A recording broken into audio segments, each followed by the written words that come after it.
नमस्कार। मैं संतोष सिंह और आज हम बात कर रहे हैं ककरोच जनता पार्टी के लोगों के द्वारा पूरे देश में स्कूल ठीक करो अभियान की शुरुआत की है।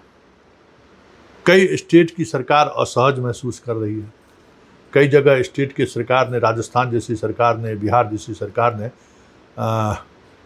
स्कूल जाने पर रोक लगा दिया गया है कि कोई बाहरी लोग प्रवेश नहीं कर सकते।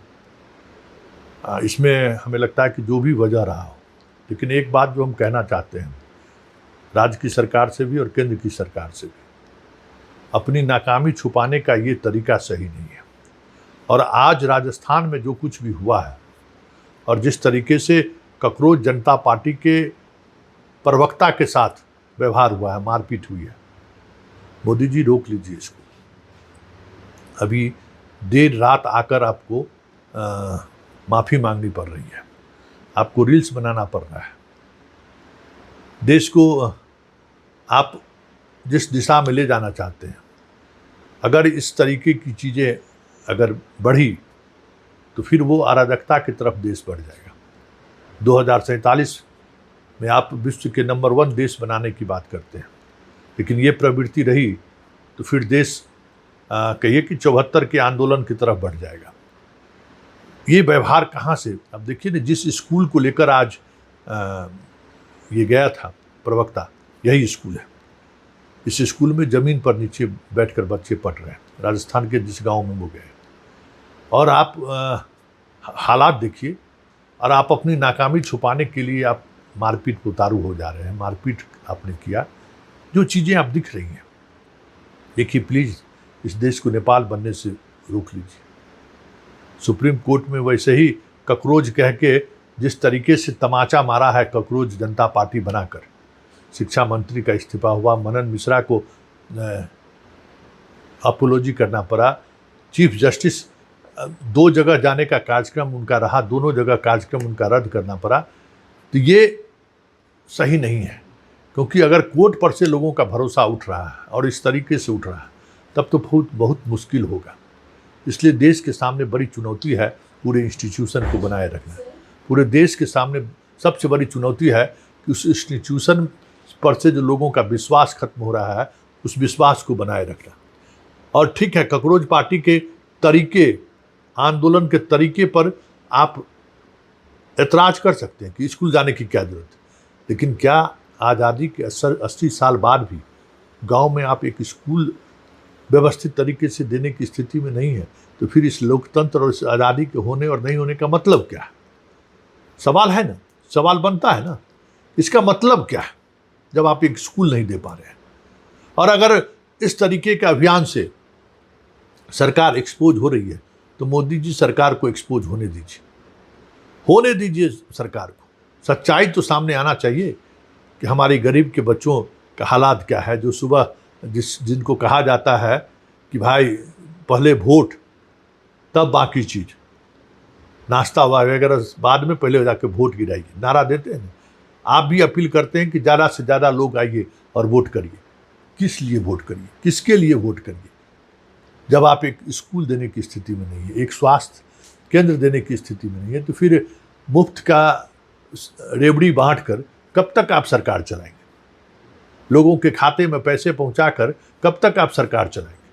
और अगर यही सरकार चलाने का सिस्टम रहा, जिसको पिछले 20 वर्षों से केजरीवाल से लेकर मोदी से लेकर नीतीश कुमार तक इस तरीके से, पटनायक से लेकर सब लोग ये तरीका अपनाया कि व्यक्तिगत लाभ सीधे उसके अकाउंट में दे दीजिए, इसकी भी एक लिमिटेशन है, एक इसका भी है कि इस लेवल तक लोग बर्दाश्त कर लें।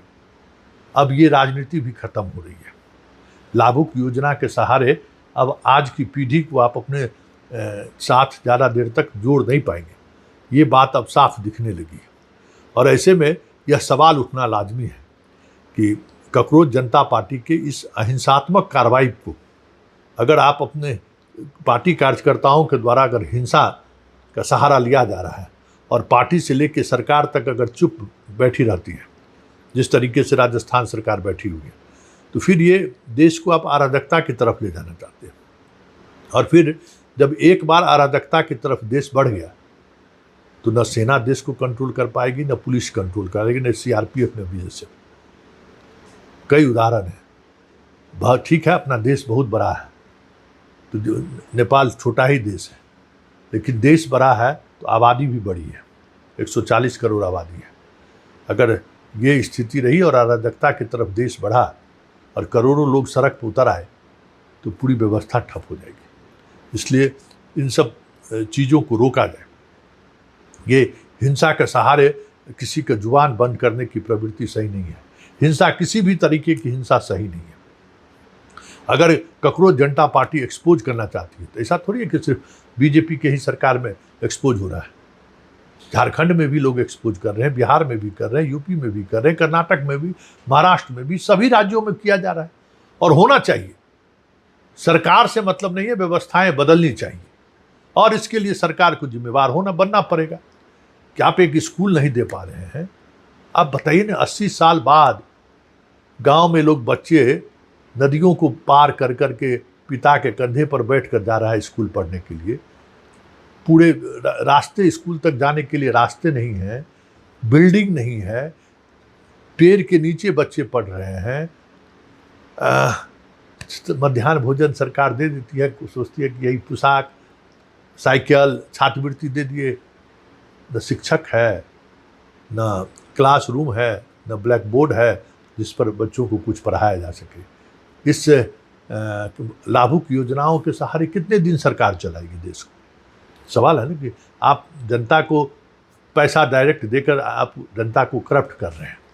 ये भी लोग कहते हैं कि चलिए जनता को आप ये कर रहे हैं, लेकिन ये कितने दिनों तक चलेगा? जरा आप ही बताइए, कब तक चलेगा? ऐसे थोड़ी होगा।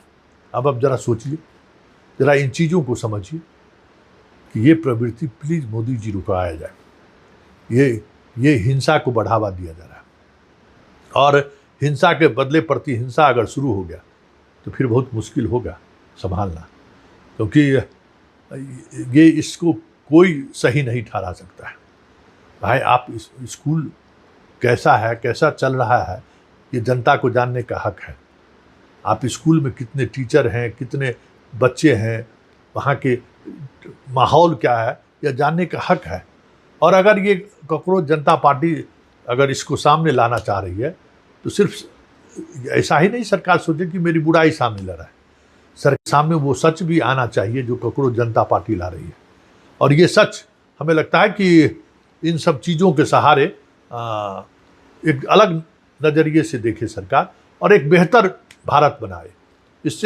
इस आंदोलन से एक बेहतर भारत बन सकता है, ऐसा भारत जहां हर बच्चों को पढ़ने का अधिकार भी होगा, पढ़ने का संसाधन भी होगा। इसलिए इस तरीके के विरोध से सबका नुकसान होगा। प्लीज़ बचा लीजिए मोदी जी, देश अराजकता की तरफ बढ़ रहा है।